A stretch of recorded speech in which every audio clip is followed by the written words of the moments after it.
Hi, once again, good morning and afternoon, everyone who's joined us today. My name is Michael Porcio, and I'm Managing Director of Cybersecurity and Data Protection at Gordium. I have with me here our Vice President of the same department, Rich Hudson. Good morning, Rich. How are you? Hey, hi, Mike. Good day, everyone. Great. Well, we want to thank you for your time today and appreciate you joining our webinar. You'll see the instruction or the slide I just moved to, which we'll show you during our webinar. We welcome that you ask any questions by using the dialog box on the right-hand side of your screen. And as we come through and talk about today's topic, we're really looking at the landscape out there in regards to the cyber attacks that everybody sees in the headlines every day. Pretty real story.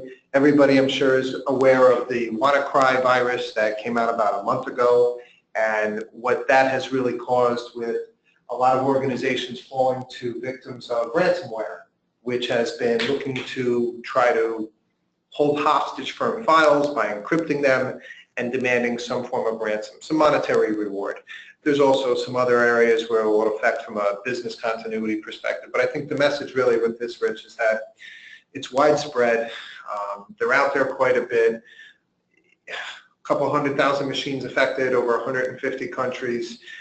Really a lot of what this, I guess, infiltrated from was bad patching systems, weak systems, lack of oversight with the cyber world, correct?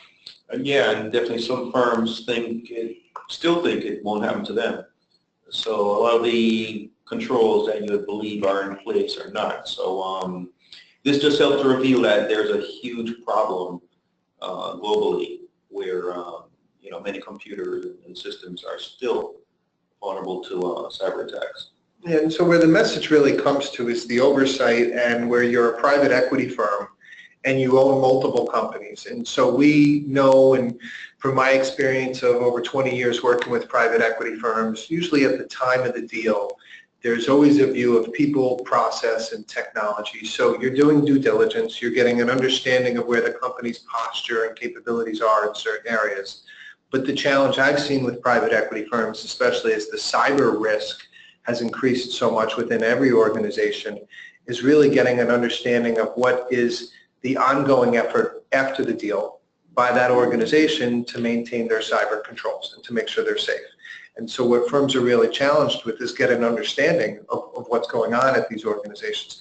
Rich, I think it relates very similar to the challenge firms have around vendor risk management, but here it's different because they own these companies. Mm-hmm. Right? Yeah, and definitely there should be a consistent approach to make sure that the controls in one company are similar to another one. You don't want to have any particular gaps across the whole portfolio. You got to make sure there's consistency where there's an approach to make sure everyone is more or less following specific requirements. Yeah, when firms are working within their companies, and we see on the screen here just a list of breaches that have all happened really in the last couple months, various types of organizations, different types of breaches and different types of attacks, all looking to really get some other type of element out of the company, whether it's information, whether it's money, or even causing some type of reputational harm. I think what we see as a challenge for organizations is understanding what are the cyber requirements for each specific company that they own, and what risks does that ultimately expose within each of those companies? Yeah, definitely. It's good to know for sure what regulatory requirements need to be followed by these companies. Certainly when it comes to personal records, client information, there could be regulatory restraints that need to be looked at. You don't want to know after the fact that you needed to comply and didn't think about it before taking on the firm. And so one of the roles private equity firms play with their portfolio companies is to give them advisement and to help secure the value of the company. With the Yahoo story, that wasn't a firm necessarily held by a PE firm, but the message is still the same, is that a data breach or some type of cyber attack can really have a lot of harm to the value of that company in a multitude of ways. The Yahoo breach alone, as everybody knows, reduced that deal by $350 million. At one point, it was actually talked to even be a little bit more, but about 7 to 8% of the deal just taken off the table because of the breach. And that's the first cost that was recognized. Then it led to an SEC investigation, which is currently going on because the firm didn't have proper reporting of the breach. So maybe not necessarily that they were trying to hide it, but they just probably didn't have the capabilities or the understanding of what those reporting requirements were. And then the last element that's hurting them also is this shareholder lawsuit and a blatant disregard for the security of its users. So firms need to have that oversight, that governance, and the role a private equity firm plays when they're making an acquisition and then trying to nurture that acquisition is to help them get better, help them reduce the risk, and ultimately maintain and improve that value in the portfolio for their shareholders. Exactly. When it comes to looking at these companies, it's not just the business risks that have to be looked at today. Definitely cyber can cause a big issue. So definitely it has to be a part of management's decisions when it comes to these firms to look at not just the business side, but the IT aspect as well. You don't want to inherit problems. You want to fix them if you can. And so an approach that firms have been taking for years in the ongoing oversight with their portfolio companies is really receiving information. And the challenge there is firm has maybe 10 different investments within the portfolio, and they're receiving information from each of those firms. They may not be getting it all in the same format. One firm may be doing an assessment against a certain standard, and it could be specific because they are in healthcare. Another firm could be doing an assessment based on a standard that's in financial services. Some companies may not be doing any assessment at all, or may not be funneling those reports up to the top of the organization. But how does the firm then really weigh the differences within each of these companies and get an understanding of what the firm's exposure is on each company, but then also an understanding of what the exposure is to the overall portfolio? And when we look at the risks up on the top of the screen, these risks will all have a different impact on each specific organization. Rich, your thoughts on, have you seen some of the firms get, impacted by these data breaches? Oh yeah, definitely. And, with the initial example on the ransomware, a lot of activity we know today that we got some news on, but definitely these activities are real. This is happening today. And to avoid some of these issues which could impact the bottom line, definitely need to do some type of reviews and security analysis before. It could affect your reputation and so on. So definitely these are things to be taken seriously. So what each firm should do, the private equity firms, when you own have these investments within your portfolio, these various companies of all different types of verticals that they're in, different sectors, it's essential that you're doing a risk assessment at each company and taking a consistent, standardized approach. The first approach always starts with what are the primary risks to those companies? And as we see on the screen, data breach, business outage, denial of service, those are usually your top three. And if those items happen, it'll lead to the secondary risk. Now, some firms, monetary theft could be the primary reason the attacker is looking to get there. So cash wire systems, those that have a lot of those transactions, fintech, financial technology service firms would have a heavy concern there. Corruption and manipulation of data, those in that database environment, things that would shut down their systems or cause them harmful. Those also that, loss of competitive advantage if you have intellectual property within one of those companies. That would be a concern. The attackers are all looking to gain some type of reward as they're getting out of the companies, but you want a consistent approach in how you're reviewing those companies. Then from there will be different inherent risks within each of these companies. And so you have to take a weighted approach, evaluating these different inherent risks of each portfolio company, and then that's how you're really going to get to a point of where the impact could be on the organization. Rich, we list some of these inherent risks up on the screen here. The first one we always tell firms with is usually it falls around the data. Exactly. You got to know where your critical data is. You got to make sure you have identified your critical data and have a handle on not only where it is, but how it is being transmitted. As Mike mentioned earlier, a lot of information may be, being received from these companies. You've got to make sure that it is done in a secure way. And of course, there's a huge recommendation, especially on the regulatory side, with encryption of your data. So definitely very important. There's an example I saw with a private equity firm about 2 years ago that had a stake in a retailer that owned multiple restaurant locations that had gaming facilities in there as well. And it was in the point of getting ready to sell that company. They had a data breach, several million consumer credit cards were revealed. There was a cost not only to do the monitoring for those, but also the maintenance work and the remediation efforts that had to be able to be placed. So all exposed because of the data breach. The value of that deal was cut by 5%. And so it had a direct impact on the value not only of that company, but to the overall portfolio. So really getting an understanding of what data each of your portfolio companies is managing, and then who else is managing that data. We always talk with the vendors and third-party risk.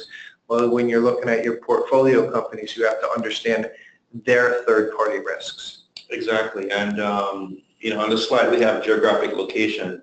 That also means if you have a third party, where are their data centers? Some may have their primary in the U.S. and their backup outside of the country. You got to basically know where your data exists and how it's protected, how it's being tracked, monitored, who has access to it. Very, very important for the entire portfolio. And even the office locations where they are. So if a company has one location here in the U.S. and the employees don't travel, their inherent risk is going to be much lower than if you buy a company that is in India or overseas in Eastern Asia or some parts of Europe where attacks are much more prevalent. And also you've expanded your footprint. One of the items we looked at today that came across the headlines, Rich, was internet hosting technology company in India that's been around for about 2 years, privately held, and just is in the process right now of making payments for a ransomware attack. How much was that ransomware attack, Rich? It's $1 million. $1 million. The attackers were looking for getting 1.6. They negotiated to $1 million, but I guess on record right now that's the largest ransomware. So here's a small technology company, privately held, the type of investments we see a lot of private equity firms make. When that was made, then what was the ongoing oversight? What was the recognition of what those control weaknesses were? And the ramification of not being able to get back online and having to pay that ransomware, it's a big hit to that investment size. Yeah, definitely, and it's not public. And the other thing a firm also has to look at when evaluating the cyber risk within the portfolio companies is around the investment parameters. So how much is it of your total portfolio? If you're a firm that has heavy investments in technology companies, consumer-related companies, that's going to increase the overall inherent risk of a cyber effect to your portfolio, as opposed to a firm that maybe buys cleaning companies, car wash distributors, manufacturers that are dealing with lumber and steel, things that may not have as much of a technology footprint. You're going to have less cyber risk. So understanding what's in your portfolio and that need is going to be pretty important. What also is the time and horizon that you're looking to invest in it. It's a much higher risk if you're looking to be in the company 6 years, or if you're getting out in 6 months but looking to take them public. So firms have to evaluate all these different characteristics and then look to get it over the whole company. The services provided by the companies, Rich, I know this makes a big impact too. Yeah, definitely. Whatever product or service is being provided has to be carefully looked at from a cyber perspective. How are they delivering the service? Is it in a secure way? How many connectivity points do you have, and are those points secured? The characteristics of the firm. How is that firm set up to deal with the service they're providing? Are there any third-party and fourth-party dependencies? All those things have to be brought into play with the services that are being provided by these companies. Yeah, when it comes to that point, from the private equity firm, and the portfolio team that is helping give advice down to that private equity, to that portfolio company, you have to have an understanding if they are changing their services or doing other distribution channels, if they are rolling out a new mobile app that they are going to use. I know one company that was working on the software for parking meters, and when they rolled out from doing payment of the parking through the onto the application, the parent company wasn't aware of it or didn't track it as well to make sure that that firm was doing good processes around the security development for that application. And it can cause problems. And so understanding what the portfolio companies are doing in regards to increasing their inherent risk is important for the private equity firm to track and monitor. And then the last one on the bottom of this screen, of course, is the regulatory requirements. So private equity firms may or may not be registered based on their size. Doesn't matter, and even private equity firms who they're registered with as the SEC, which is mostly guidance these days as opposed to hard concrete requirements. But companies within your portfolio may have other regulators that have more stringent requirements such as HIPAA, PCI requirements, even state and local requirements. There's the New York Department of Financial Services requirement that not only applies to large financial institutions doing business in New York, but also insurance companies, mortgage providers, credit unions, and these are pretty stringent regulations. So even though a private equity firm, the management company itself, may not have stringent cybersecurity requirements, the companies they own may. PCI, if they're dealing with credit card information, that firm has much more stringent requirements, and so somebody at the private equity firm needs to be getting that oversight and that insight on what they're doing there, what those regulations are. Rich? Yeah, and definitely what you will see is that for consistency, it may actually roll up to the parent company, to make sure that you have one methodology for cybersecurity. Yep, definitely. These are things to be highly considered. And so once you're evaluating all the risks, the other characteristic they're always going to have to look is what are the attackers? What are the threats to your portfolio companies? Is it organized crime, which is malware and viruswares, or those that are trying to get infiltrated into your wire systems and the payment systems, credit card swipers that they're trying to get? Negligent or malicious employees, I think, employees is always a concern. It's that insider threat, which they have access to. And we look at the negligent and malicious, definitely two distinctly different categories, where the malicious is somebody that's looking to steal from the company they work with. The negligent really falls under, Rich, something you deal with a lot, which is, policy and firms not really adhering to policy well. Yeah, and human error, that type of thing does happen. But definitely the biggest threat to your information from a data loss perspective are your people. So controls have to be in place to minimize the potential risk here of data loss. Yep, and then you look at vendors, third parties. So what are those dependencies? And fourth party risk now is also talked about. So understanding the supply chain to all your portfolio companies, and if there's any inhibitors within that supply chain, what impact it would have on the company, on the value, their ability to generate revenue, hacktivists, nation states, terrorist competitors, all those things that you'd have to worry about if you were the portfolio company that the private equity firm needs to get an understanding on, at least to protect the value that is the responsibility in regards to the investors and what's at stake there.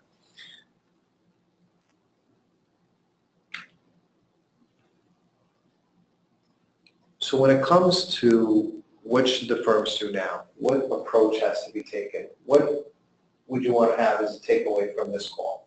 And I know we talked a lot today about things that are somewhat familiar to people that have been in the evaluating or on cyber webinars for the past 3 years, I guess, that they've been in the circles a lot around the private equity firms. It's really when it comes to the portfolio companies.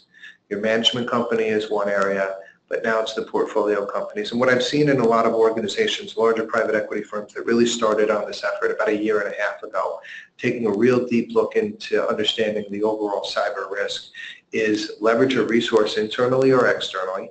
It can be a similar resource that's helping with the management company, but get that resource engaged that can help and go through, evaluate each of your portfolio companies with the same measurement tool. So instead of being the receiver of information from your portfolio companies, it's taking a proactive approach. The same proactive approach that is taken on a day-by-day basis to understand how the company's sales are going, how their cost management is going, how their expense management is going, how you're doing that level, but understanding also the cybersecurity risk by doing some form of assessment on each company, but then also getting the ongoing monitoring of each company. And of course, when that assessment is done, look at the specific inherent risks and as they relate to the portfolio as a whole.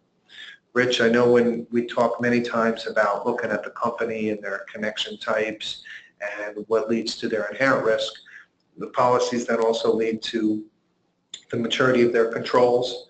And I guess ultimately what a lot of firms usually depend on is, what policies and procedures in place, but the testing aspect. So if you were overseeing a portfolio company and you had to go in there tomorrow and you wanted to get some more assurance of what they were doing from a security perspective, what are some of the things you'd be wanting to look for? Well, definitely one of the first things would be the documentation. What have you documented as your policy on controlling security risk? That's your security policy, procedures, incident response, and so on. And then test it, see if whatever you have documented is actually being done. And that's typically through, a risk assessment. And going through that exercise will then reveal if you have any gaps which need to be corrected.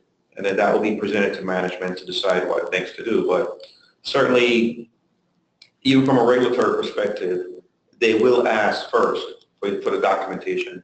If there's no documentation, that's even worse.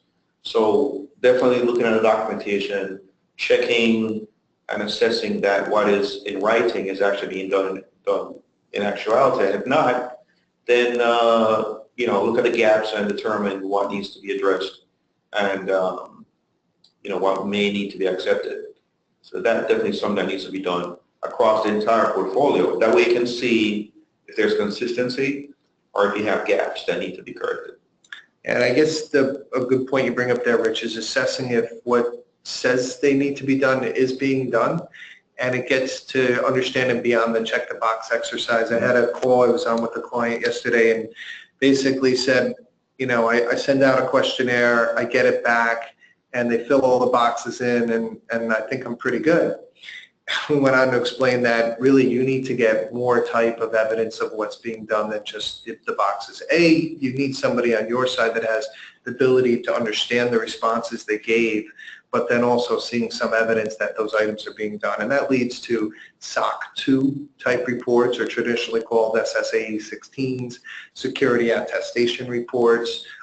Those are helpful to get, but then once again, somebody has to be able to interpret what's in that report. And then what was the frequency that report was done? What is the depth of that report? Rich, I know you've reviewed many of those reports. Yep. Thoughts, comments? I know when you go through them, you're looking for some specifics. But if somebody didn't have the expertise to look through that report, which I know you do, what are some of the things that they would be looking for? Yeah, some of the things that, again, with this report, which is typically done by an auditing firm, it depends on the scope of the assessment, the SOC 2 report, but it can vary from 10 pages to 100 pages. It all depends on how deep the review was done. And, one example to point out is that in a report it may say that penetration testing is done annually, but based on the type of firm, it could be where it's not just where you check the box and say, yes, pen testing is done. It could be where pen testing should be done more frequently than once a year. So those are the little things in reviewing the report. It has to be based on the firm whose security is being reviewed. Maybe pen testing for that particular firm is needed every 2 years. So it all depends on the type of firm and the risk to that firm when you look at some of these reports. Yeah, great. So we'll come to the last slide, where it's basically, what can firms do now? I think, to go back to the previous slide, which really talks about what you need to do, is have a consistent approach, understanding what's within the companies. If you don't have that expertise internally, it's the type of expertise you can leverage externally. I tell firms when doing reviews of cyber and trying to get an understanding of cyber risks, it's very similar when you need to go through and do an audit of the financials on an annual basis, on a periodic basis, to understand what things need to be done. And essentially, when you're looking at the cybersecurity, you're looking at controls, you're looking at gaps, you're looking at maturity, and you're trying to get an understanding of the accountability, which is really where the testing comes through that Rich mentioned on his side. So we're coming towards the tail end of our content that we wanted to go through today. I'm just going to take a peek here and see if we've had any questions that have come through.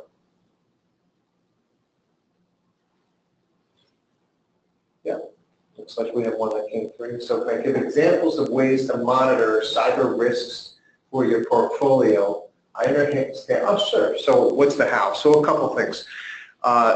It's layers of monitoring when you're looking at different aspects of the company. So there's a couple tools out there that will allow you to get information that's externally admitted into the World Wide Web. And we're not plugging products here, but one's called BitSight and one's called Security Scorecard. There's probably other competitors in that marketplace, but what they do is they produce a security score from a range of 250 to 900, very similar to a credit score.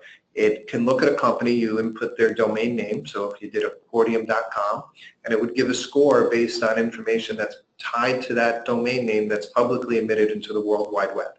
That would show you if they've had botnet infections, malware infections, what their patching cadence is, even some of the user activities, and it'll produce a score. So that's one way on a how, but as I mentioned, it's a layer. It's not a be-all, end-all. One other way also is there's other tools and solutions that will allow you to get internal metrics that can measure from security devices within the organization, and it can be plugged in and get an assessment and then pull the data out. They could have one internally and send the data to you, but it's going to pull information from their firewalls, their routers, their security event management tool. So that would be one tool as well. Anytime you get an assessment or review what firms are doing, there's the qualitative view and then also the quantitative. So qualitative is like where we mentioned where you're coming in and doing the review of the documentation, the controls. The quantitative is when you're going to use a tool or a solution in there. There's no silver bullet. There's no one tool that does it all. It's a process, and what you really have to do is you have to look at the level of risk, and once you understand that level of risk, then you're going to have to determine how deep you're going to go, and you would align that to a policy and a framework. Rich, your thoughts? Yeah, sure. There are several tools out there that will give you a dashboard view, very high level of your security posture. Very, I wouldn't say close to real time, but it could be. And definitely gives you a good technical view of your security posture. It's a very good way to look at across the entire portfolio of what your security concerns might be. So next two questions are kind of together. One is asking, do we have a template or a questionnaire that we share? This goes back to the topic and ties into the other question is what do you do to measure? What's the framework? So we kind of take a customized approach with all our clients because what you're doing when you're measuring across the portfolio companies, and this is the other question where it says if you have a healthcare company in the portfolio and a technology company and a manufacturer and a retailer, they all have different requirements.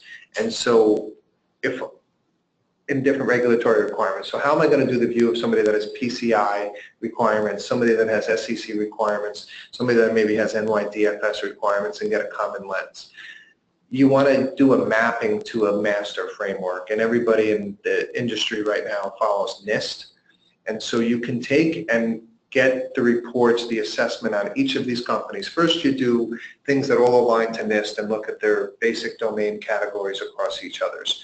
Where it's going to get the specific to each company, that's where I mentioned in blending those inherent risks for each company and the weighting of what their regulatory risk is, and that also will then tie into their geographic risk, some of their consumer risk, their product risk, even the size of the company risk. So there's not a standard template. It's really a combination of templates that are put together. One of the things we work with clients also internally is using a software solution that allows you to go in and really adjust the scoring, because in anything when it comes to the cyber side, anything on risk really on the investment world, except for just total quant algo strategies, there's always that qualitative view. So we'll work with our clients and get an understanding of what they want to put the weightings on in each one. Some companies have a higher appetite for risk. Some investment firms will have less of an appetite. So we work off a structured software and then look to blend in those different weightings. Yeah, and as Mike mentioned, the framework we use, which is applicable to any firm concerned about cybersecurity, is a NIST Cybersecurity Framework. It's very good and basically is adapted by many companies across the different industries in the U.S. especially. Yeah, and as Rich said, it starts with a framework, and then the organization sits down and determines what the risk is. There could be a point in time, right, within a private equity firm that you opt to take more risk, or you may opt to take less risk. And so being able to throttle the weighting is where you're going to get the value to do it, whether it's a spreadsheet-based or software-based, but that's kind of the method that you would think based on how the firm is and what approach they're taking. I'm going to take a look and see if we have any other questions that have come up on the board. Scrolling a little bit more. That's good. No? Okay. I don't see any other questions. And Rich, we did say we wanted to keep it to just about 30 minutes or so I think we've done a good job in keeping that on track. Right. I just want to leave the parting thought and the message that we put out to people. What we wanted to convey on today is that private equity firms have a specific concern unique to their industry, and it's in those portfolio companies. Is value that's at stake, and so getting a measurement and monitoring over that is pretty critical and pretty important. Actually, one other question has popped up here. Question being is, have I seen or have we seen where the costs come from to pay for this? Is it the management company or does it come from the portfolio? So it's definitely a conversation I've had with some larger private equity firms, and it's one you should talk to your accountants, talk to your lawyers. As you know, when it comes to any investment vehicle, it's what's in the memorandum. And I know 2 years ago, a couple of the larger firms were looking to put some expense elements within the fund documents to cover this cost, because you are looking to do some protection on the portfolio. And so we're not giving legal or accounting advice on this call, but that's definitely a dialogue I've seen some of the, the multi-billion-dollar funds having a couple of years ago, and probably something that makes sense because it is protecting the investment side. And as we keep talking, just one more question popped up also. What about cyber insurance? So I think that probably tailed out of the other topic and ones we were just asking. I know one large private equity firm I dealt with, a $20+ billion shop, did look to not only have their cyber insurance policy that worked for their management company, but also worked with their broker that got an umbrella policy. It was actually 3 different levels. And based on the level that they chose of the policy was one that could cover a blanket across their portfolio companies. So same as legal and tax, and audit, we're not giving insurance advice, but definitely a topic. Cyber insurance has gotten less expensive. One thing actually that you could probably use and look to into your portfolio companies is if they have cyber insurance. I'm not selling insurance, but one of the values that's there is some of the services the insurance companies will provide in being able to give like forensic response capabilities, items of that nature. So something you should always be considering. Definitely understand if your portfolio companies are considering or if it makes sense for them, but just another element that you would throw into the review process. So I thank everybody for our time today. Rich, I thank you for joining me. Yes, and thanks again everyone for participating in the webinar today. Yep, the slides will be made available on our website. Our marketing team will also be following up with an email that will give you the link to the recording of the webinar. Once again, we do thank everybody for your time today. If you have any follow-up questions, please don't hesitate to reach out to our team, and we wish you all a very happy rest of your day. Thank you. Thank you.